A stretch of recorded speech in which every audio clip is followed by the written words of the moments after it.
சிந்து Bhairavi next week new promo என்னாச்சு அம்மாக்குன்னு கேட்கவும் ஒன்றும் இல்லை தெரியாது ஸ்லிப்பாகி கீழே விழுந்துட்டாங்க. ஹாஸ்பிட்டல் கூட்டிகிட்டு போயிட்டு வந்திருக்க ஒரு பிரச்சனையும் இல்லைன்னு டாக்டர் சொல்லியிருக்காங்கன்ட்டு பைரவி சொல்கிறாங்க. உடனே அம்மா உங்களுக்கு ஒன்றும் இல்லை பரவாயில்ல தானே சரியான நேரத்தில் பைரவி என்னை காப்பாற்றிட்டான். அவள் மட்டும் வராது இருந்தா ஏதாச்சும் ஒன்று எனக்கு ஆயிருக்குன்றாங்க.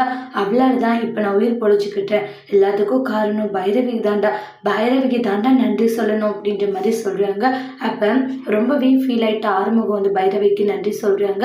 நீ மட்டும் இல்லை கண்டிப்பா என்னுடைய அம்மாவுடைய உயிரை காப்பாத்திருந்திருக்கவே முடியாது. ஆனா இப்ப என்னுடைய அம்மா உயிர் பொழைச்சது காரணம் நீதான். உனக்கு நான் எப்படி நன்றி சொல்றதுன்னே தெரியல பைரவின்றாங்க. ரொம்ப ரொம்ப நன்றி அப்படின்றாங்க. அந்த இடத்துல அவங்க மனசுல இருந்து எல்லா வார்த்தையுமே சொல்றாங்க. ஃபீல் பண்ணி அழுகுறாங்க. அப்ப பைரவி இந்த அளவுக்கு இவன் நல்லவனா, அவங்க அம்மாவை இவ்வளவு பிடிச்சிருக்கே அவனுக்குன்றாங்க.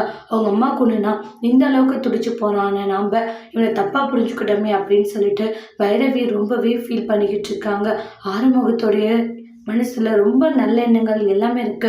ரொம்ப நல்ல மனுஷனாகவும் இருக்கான். ஆனால் அது தெரியாத நம்ம இவன் கெட்டவன் கோவக்காரன் அப்படி இப்படின்னு நினைச்சோம். ஆனால் இந்த அளவுக்கு நல்லவனா இருக்கானின்ட்டு பைரவி ஆறுமுகத்தை நினைச்சு ரொம்பவே சந்தோஷப்படுறாங்க.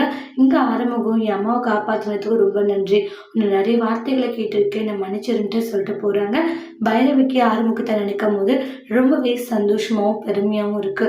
அதோட இந்த பிரமவை முடிச்சிருக்காங்க. தேங்க்யூ.